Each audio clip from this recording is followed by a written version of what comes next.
Hi, you're here with Dave Feldberg for my podcast, Disc Golf and Honest Take, Episode 2, where we'll be going over approach putters and covering some new releases as usual.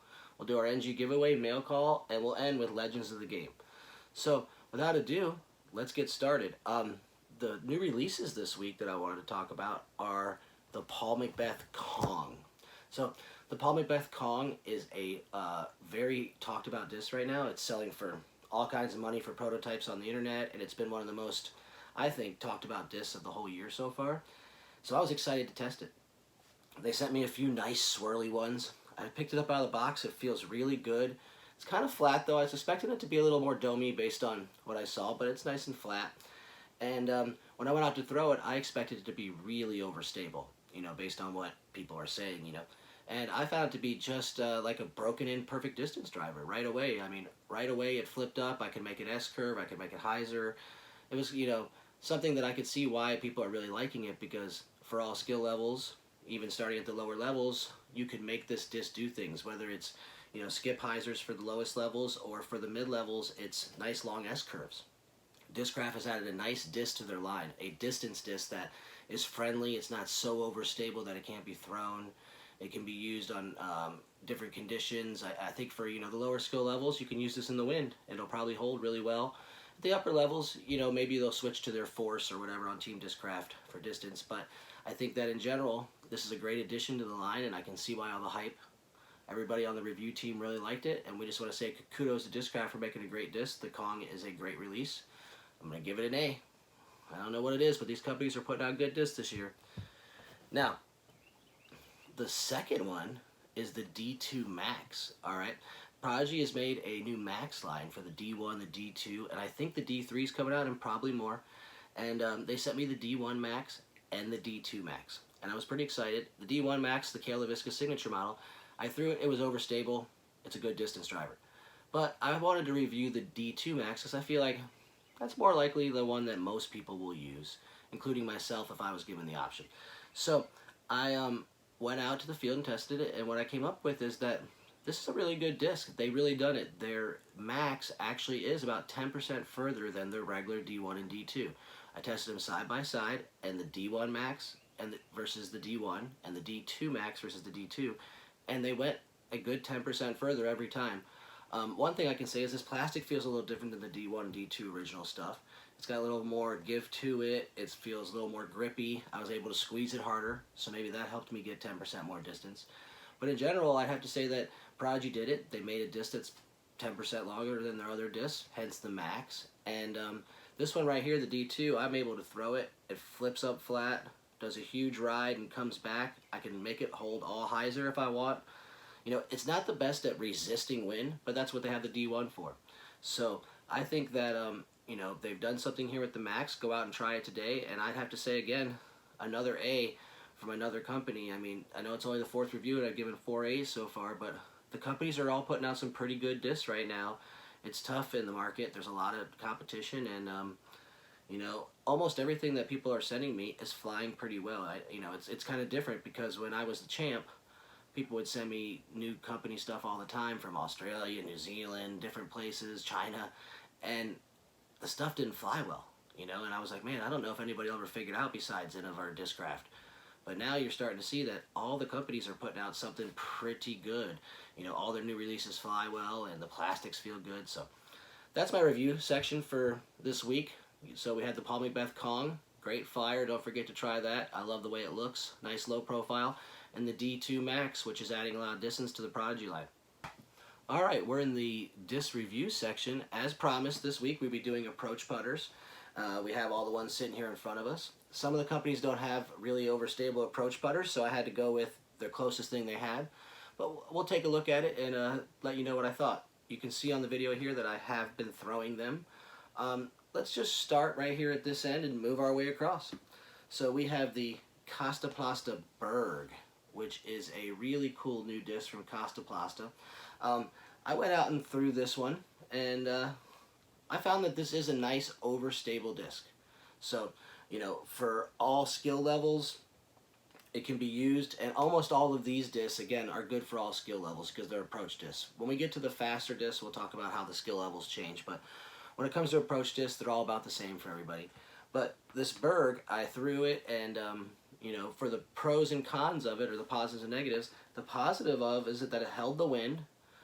It's a unique feel. You know, you've never kind of seen a disc quite like this. It's got a unique rim. It dips down here, but able to put your thumb in there, so that is actually a positive I noticed about the disc. And you know, it overall held the wind. I could throw it pretty hard. I would say that if I had to come up with a negative, the only negative I could come up with for the Berg was that it didn't go quite as far as the other approach putters. It fell about 10% shorter or more of all the other discs. It held a good line, and I could count on it, but it was a shorter disc. So it could have a lot of good uses for short holes, for people ripping it really hard and trying to land it, you know, a shorter shot that's thrown hard. That seems to be the style of disc golf these days. I say kids like to throw bricks. I mean, so I think that this could fit really well into what people are throwing today. So let's give Kosta a good kudos for making a nice approach putter called the Berg. Kind of funny. I'm not giving him a advantage just because it says the Berg, but you know, I like it a lot. It's got a unique feel, and I like companies that step out of the box and try something new. All right, next would be the Latitude's version of the approach overstable putter, which would be the Cenis. I got my pineapple Cenis here, and as you know, the Cenis has got that putter feel. It's got a nice flat rim here. It's got the putter diameter. The Latitude products, as you know, have the grip pads, and most people don't realize that there are 3 different textures. So there's a, you know, kind of a gritty one, an extra gritty one, and then a really gritty one. And they did that for different conditions. I don't really use the thumb pads, so don't let that bother you. But I find that, you know, this is a really good approach disc. This really holds the wind. You can throw these into, you know, 30, 40 mile an hour winds, and then they'll hold. You know, I found that, you know, when I was using this when I played for Latitude all the time, that I could get this to hold better than a driver. You know, it deflected wind, and it just really hyzered in. So I found that, you know, this is a really, really good overstable approach disc. The, you know, positives and negatives. Positives is you can count on it into the wind, and it feels good in the hand. It's got a nice grip, that, you know, kind of DX sticky grip. Negatives, the thumb, you know, for some people it might be the thumb tracks. You have to put your thumb between the thumb tracks if you don't like it. But besides that, you know, it doesn't puddle up like a harp or anything. It's really got a clean top. You know, so I have to say again, Latitude 64, this is one of their best discs that they've ever made, is the Cenis. And for those of you who haven't tried it, you should probably go out and get a Cenis today. Now, next in line, you know, and some of these are new for me that I had never seen myself. So Dismania sent me the PX1. That's supposed to be their new overstable approach putter. You know, and I went out and gave it a test. It feels more like a putter than the other stuff, you know, like the Cenis or some of the other discs we'll be using. It has really a rounded putter feel. It's got a nice high profile. It feels like a full putter in the hand. So if you like that, this will be a really good approach putter for you. I found that it was quite overstable, and that it, you know, flew pretty well. Now, it's not as overstable as like the Cenis or some of the other stuff I'm using here, but it did hold. It wasn't like I could throw it flat and it might drift a little bit, but it started to hyzer back, and you could see it tip. So it's definitely more overstable than their other putters. I would say as a, you know, positive, it feels really good. I like how stiff it is. It fills the hand. If I had to give a negative on the you know, this one, I would say that it's not as overstable as some of the other stuff here. Like if I was, you know, coming up on a 30 mile an hour headwind and I need to make a 100 or 200 foot approach, I might not throw this for the hyzer shot. But besides that, you know, on a regular day, this is going to be all you need for throwing a hyzer approaches, and it feels really good in the hand. So thanks to Dismania. Next, and this one I found really unique, is the Gateway Eraser.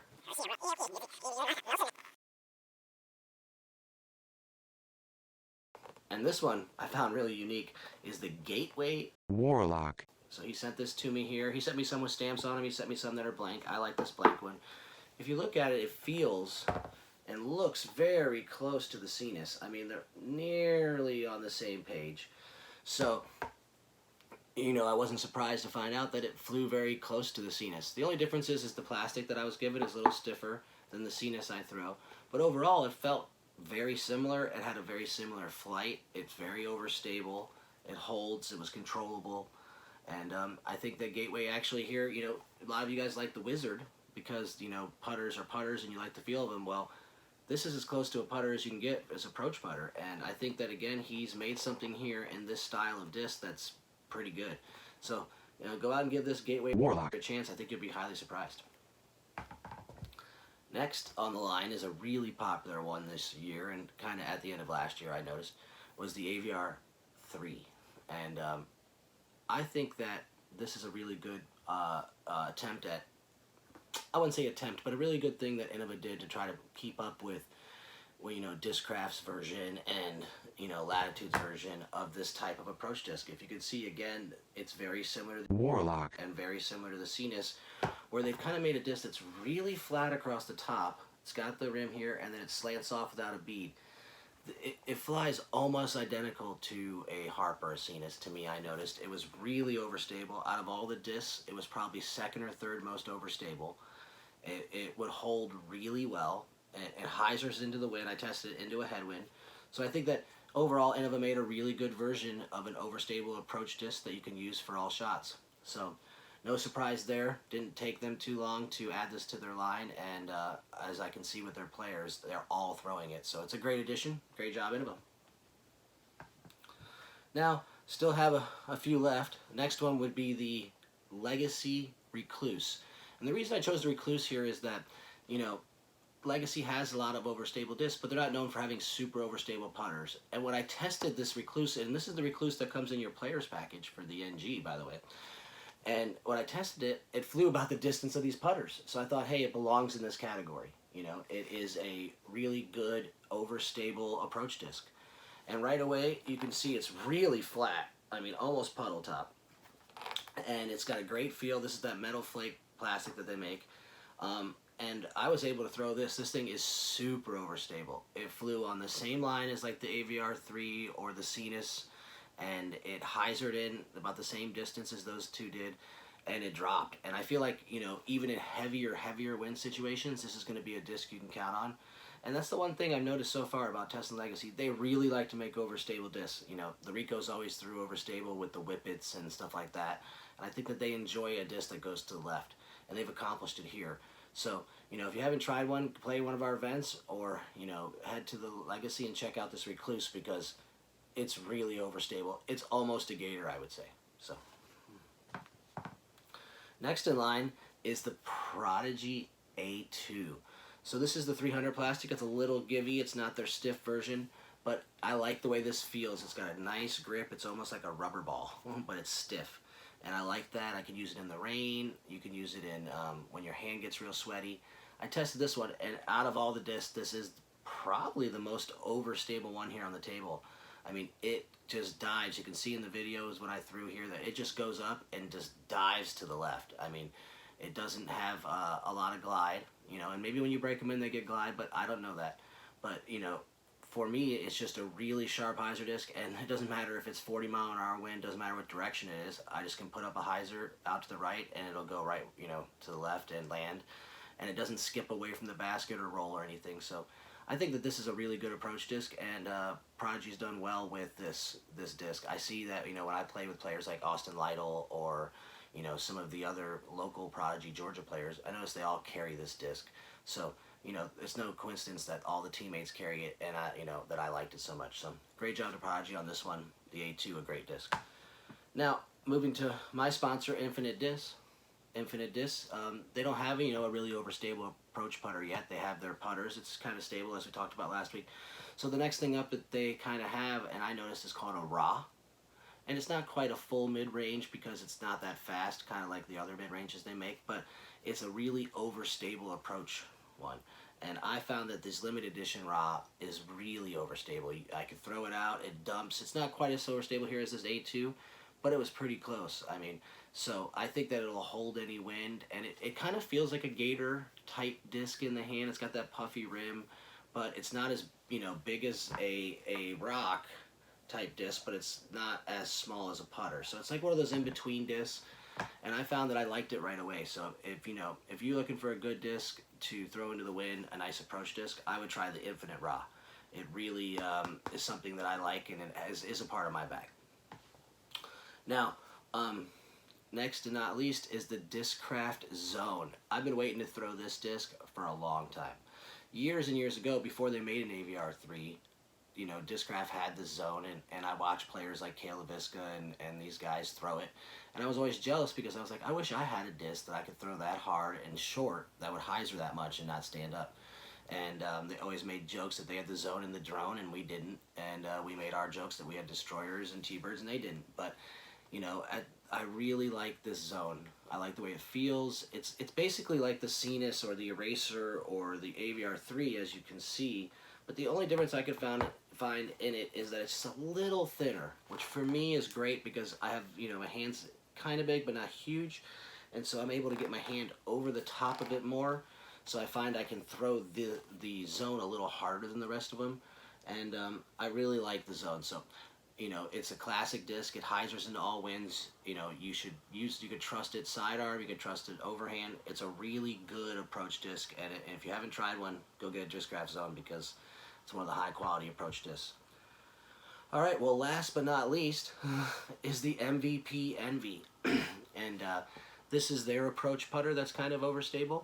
You know, and they have a lot of different disc putters over there, but I like this one. It's thinner than the stuff that they make. It's got almost like a beaded effect, and when I tested it, I was highly impressed. Even though it doesn't have the profile of a Zone or the other ones, not quite the same profile, it flew really overstable. This was one of the more surprising discs for me when I tested it. I threw it, and it flew very quality, like a Cenis or a Zone or an Eraser or any of these discs up here. And so I was highly surprised, and I could see myself starting to work this in. I haven't, you know, had a chance to work it into the bag yet, but I could see myself doing it because it flew out there, and it came out of my hand really fast, but, you know, and it came out flat, and I'd be like, oh, that's going to go straight. But then it would immediately tip in the air and start to hyzer. So I was really impressed with how much this disc hyzered, especially for the shape. So kudos to MVP. I mean, that's the second one I've tested from them that's really caught me by surprise. I think they're making some really good products over there that you should give a try. They're not, you know, I know it's got the two parts, so it's got a different look, but it feels really good. And this plastic that they have it in here, they call it the Neutron plastic. That's right. I don't want to say the wrong one. The Neutron plastic, it's got a good feel. It's kind of like their version of like a gooey star, but it's stiff enough to throw. So really good. Kudos to MVP on that. And what I usually do with these is, you know, besides tell you, you know, about one from each company, is to, you know, at the end kind of decide what is it I'm going to throw. I mean, many of you have wondered, you know, you ask me, what do you throw, Dave? Which discs are you throwing on each of these holes, and which discs do you like from each company? Well, you know, I like a lot of overstable short discs in my bag. So on the table here, I'm actually carrying a few of these. So let me show you which ones that I'm carrying this season, and it has nothing to do with big brand is better than the other. It's just which ones I like. So when you look here at the table, like I said, I'm throwing the Disccraft Zone.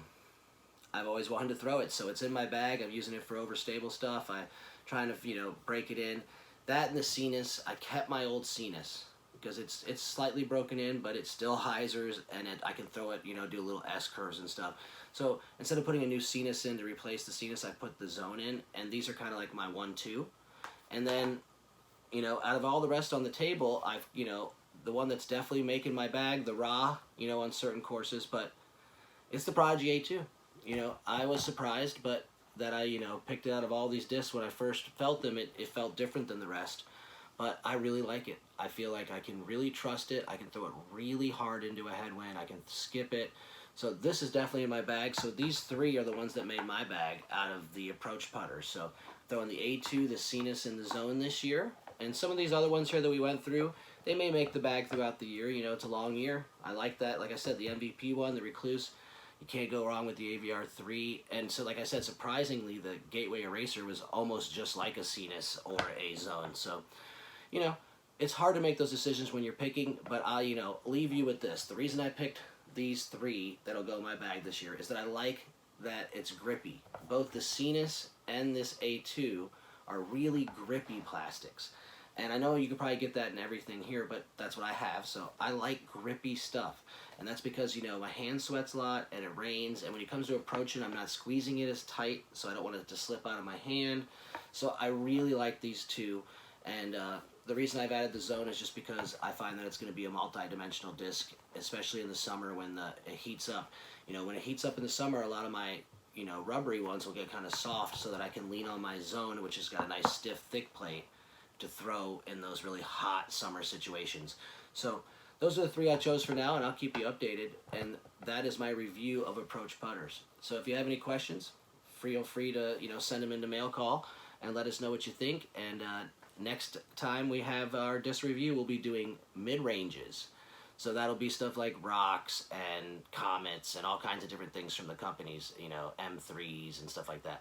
So we'll be covering your average mid-range in the next Honest Take episode 3.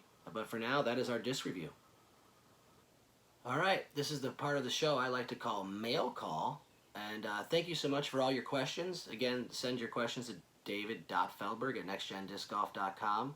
And whoever I answer your question on air, you'll get a free prize. So I looked through all your questions. I had over 150 questions from the first episode, so I really appreciate that. And let's see who got it. Let me look at my notes here. The first one was Steve Wayne.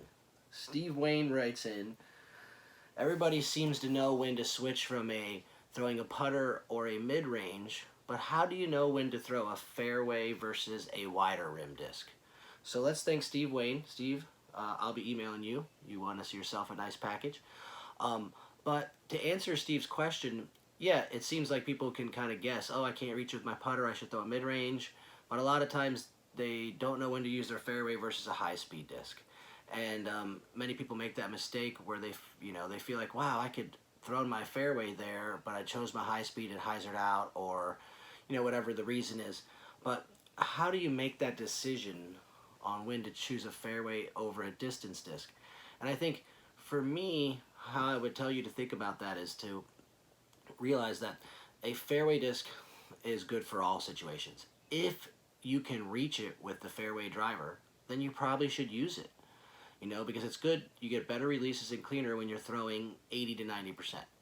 Now, if you feel like you have to go over 90% to reach it with the fairway driver and you have to just run up and give it all you have, then you probably shouldn't use the fairway driver. That's when you should upgrade to the distance driver so you can be more under control. I think that the object is to throw the disc between about 80 and 90% of what you can do. And so if that's the case and the fairway driver has you coming up short on the hole, then that's when you use the distance driver. So that's the simple. You never want to try to throw so hard that you'll miss your line. You want to have a crisp throw so you can hit your line, but you don't want to overthrow, and you could possibly hurt yourself. So that's my answer for how to decide between a faster disc and a slower disc. Other situations, though, that I would tell you about that is that there is situations where it's really windy, and I have some high-speed discs that are really overstable versus my low-speed discs, and I tend that, when I really throw my low-speed overstable disc hard into the wind, I have to throw it really hard, and sometimes I'll pull it, or the speed I'm throwing it makes the wind affect it more, when I can throw my high-speed really overstable disc with a little less power, and it'll slice through the wind. So I find that sometimes you will find that 150 or 250 foot approach on a 40-mile-an-hour wind day can be accomplished better with your high-speed most distance driver versus your fairway driver. But in general, I would say keep it in the 80-90% range, and whatever distance that is, that's the disc you should use.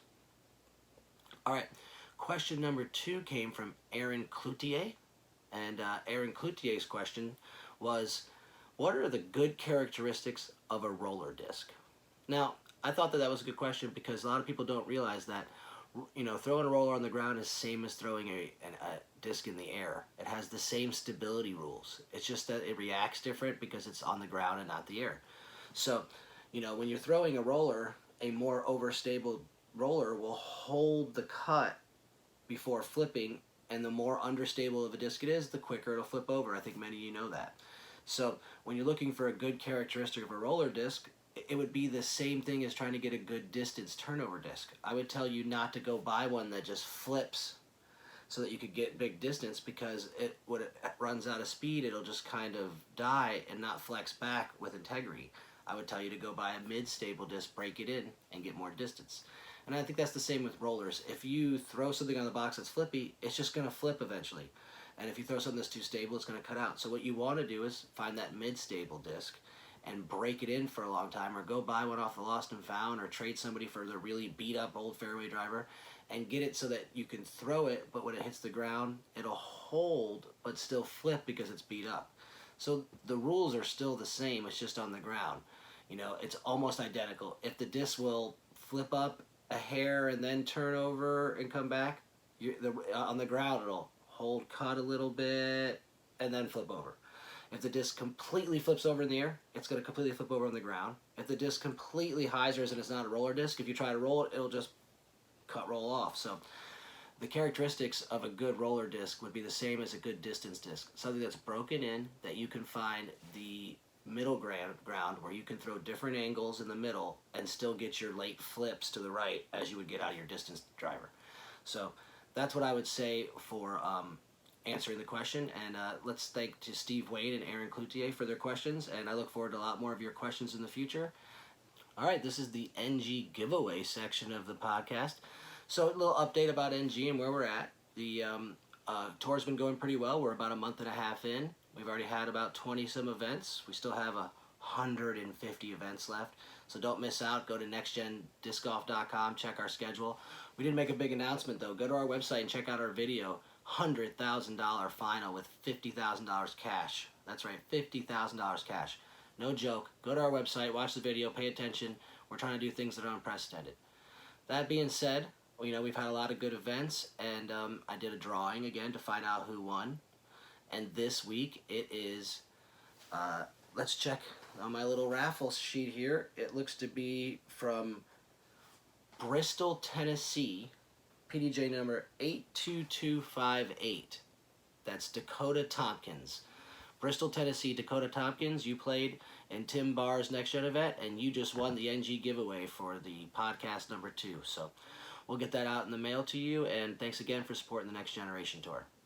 Again, go to nextgendiscgolf.com, check our schedule. Don't miss out. I mean, our tournament, it's the biggest amateur tournament ever. $100,000. That's $50-some thousand in players' packages.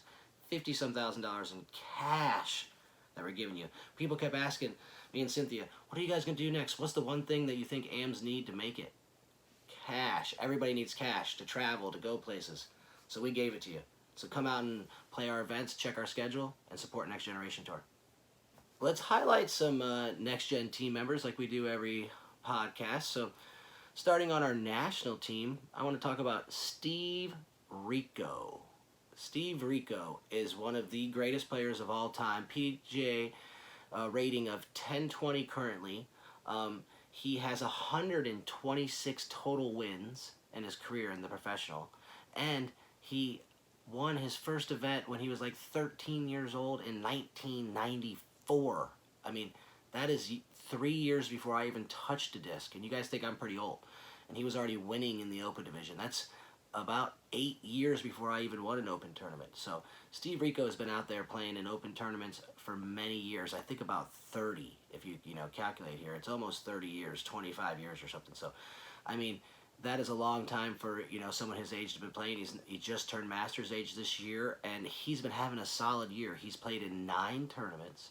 He had 6 wins already, 3 in the Open, 3 in the Masters. He's won an A tier in the Open division, so he's not just a Masters player. And he's won the GBO and the Vegas National Tours on the PDGA and Masters very easily. So Steve is a great guy, a great ambassador for our brand at Next Generation Tour. We're very happy to be paired with Legacy and Steve. And, Steve is a legend of the game himself and deserves to be honored because he has, when I came into the game and, he was one of the best players there was by far. And by 2002 and 2003, people thought he might be the next best player in the world around that time, and it didn't work out all the way for him, but he had some highlight moments in those times. I think the biggest moment of his career, in my opinion, he may disagree, was I watched him make an 80-footer across 2 creeks. The creek went like this, and he had to putt over on his belly over 2 creeks with a 150 magnet from Disccraft to cash it, to beat Ken Climo at the Japan Open in front of everybody. So, I mean, that was pretty huge. I saw it live, and, Steve's done some amazing things with the disc. So, shout out to Steve Rico. He's on the Next Gen national team.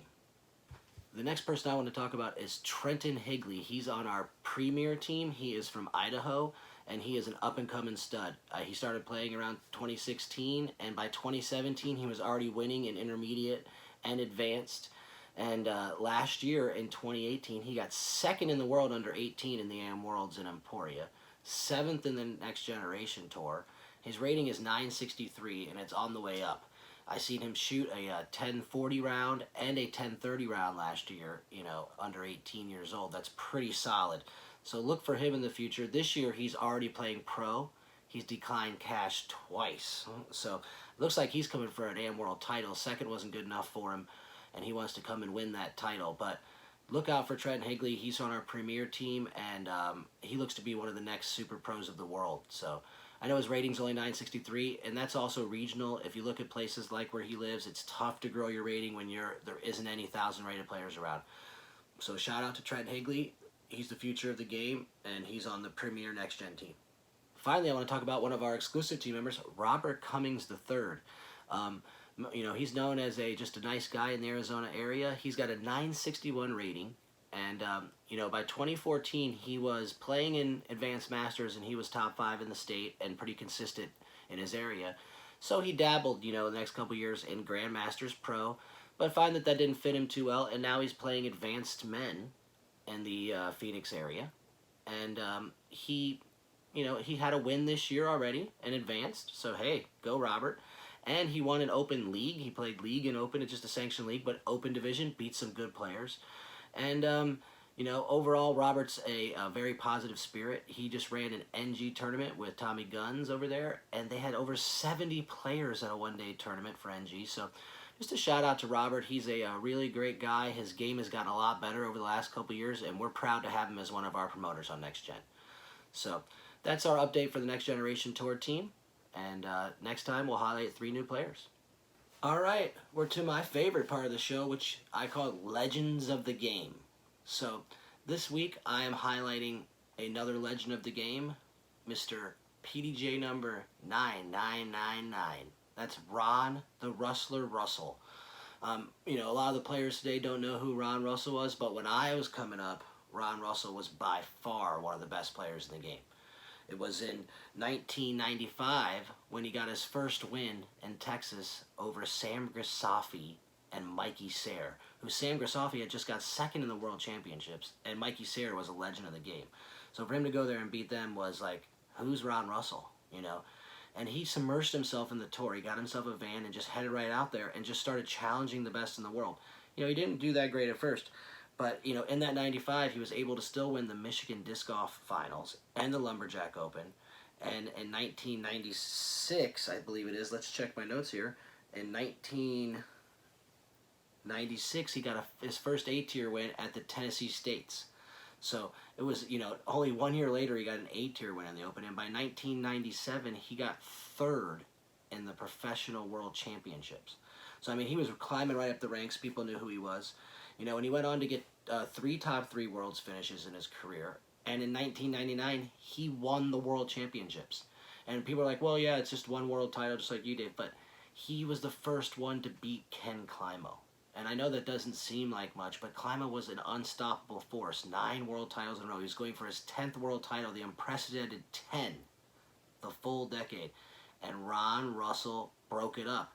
When you talk to Ken Climo, he'll tell you that Ron Russell was on fire. They had a little disagreement during the event before the pool shifted, and I guess there was a little argument between them at the players' party. It's well known. And, Ron came out, after the shuffle, they called it, and wasn't playing well. Climo was a sport about it, went up and talked to him and told him to get the chip off his shoulder, and that he wanted to see the best Ron had and not see him mope around the course. Ron goes on and never misses a putt for 4.5 more rounds, Climo says. And you can see on the tape, he's making 60-footers, 80-footers over cliffs. The guy was in the zone. So he really took it from Kenny. Kenny didn't go out there and lose. He took it. And that's a big difference, I think, in sports. Sometimes a guy's streak ends and someone's a recipient of it. It's another time when another guy comes and breaks your streak. And that's what Ron Russell did. Ron Russell had some other really great highlights in his career that people don't know about. He won over 30 A-tiers in the Open Division, which I think is pretty cool. And most people don't realize this, in the beginning of the NT, he was still playing, so he got 3 national tour wins. He didn't play much USDGC, only got top 5 at USDGC once, but he did get a top 5 there. And overall, one of the things that I thought that was most exciting about Ron was his fierce competitiveness. he showed that unbelievable fierce, I want to win and I want to do my best, you know, when it came to playing sports. You know, he was just that kind of guy. Like, there was back in the day that the Masters Cup in Santa Cruz, which is coming up, would allow you to play in 2 pools. So you could play in the Open in the pool, and then in the afternoon play in the Masters pool, and then the next day switch, play in the morning with the Masters, and then finish and play in the Open. And you had to play 54 holes at the Masters Cup in one day, back to back to back days to do it. They call it the Ironman, and Ron Russell did that. And so not too many people have cashed in both as high as he has, and he's one of the greatest, you know, competitors I've ever seen. But one thing I always like to talk about when I talk about the legends of the game is about their skill level. Again, Ron wasn't like Mike Mosher last week. He wasn't known for distance, but man, could he control the disc. I have never seen anybody in my career that can make a disc hold into a headwind that better than Ron Russell. There's been one time when me and Al Shack were playing him down a stretch, and we're playing Waco 17, and it's ripping 40-mile-an-hour headwind, and we're throwing Banshees and Whippets and can't get them to hyzer up to the hole.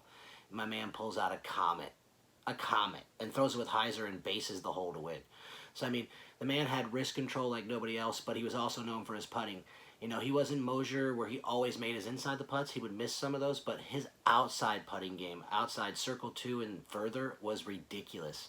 Nobody reined him in like him, and he had a unique Anheuser style where he would look away from the target, and at the last second he would look up and look at the target and throw it. And it was very unique, quick, and it was effective. I mean, the guy made more long rainbow putts I've ever seen. He'd airmail them and go 40 past quite a bit, but he'd make the 40-footer. So I just want to give a shout out. I thought Ron Russell was one of the best in the game. He was the top 2 player when I came into the game, and he deserves to be in the Hall of Fame someday. So just a little shout out. Ron Russell, PDJ number 999, you are a legend of the game. All right. Well, that has been Disc Golf and Honest Take here with Dave Feldberg, episode number 2, Approach Putters and the new release of the Kong and the D Max 2. We covered our NG giveaway. We gave it away to Dakota Tompkins. We talked about Steve Rico, Trent Higley. We mentioned a little Robert Cummings. Our legend of the week was Ron Russell. And, you know, it was just a nice, exciting show, so I hope you enjoyed it. I look forward for more of your mail call. Again, send it to dave.feldberg@nextgendiscgolf.com. I want to thank my sponsors, Infinite Disc. They make this happen. Without Infinite Disc, I don't have anything. And I also want to thank Next Generation Tour, my wife, our staff, and everybody who supports us along the way, from our TDs to all of our volunteers. Like I always say, without you, it wouldn't be possible. So again, thank you for being a part of Disc Golf Honest Take, episode 2, and we'll see you next time for Mid-Ranges on Disc Golf Honest Take, episode number 3. Until then, see you in the fairways.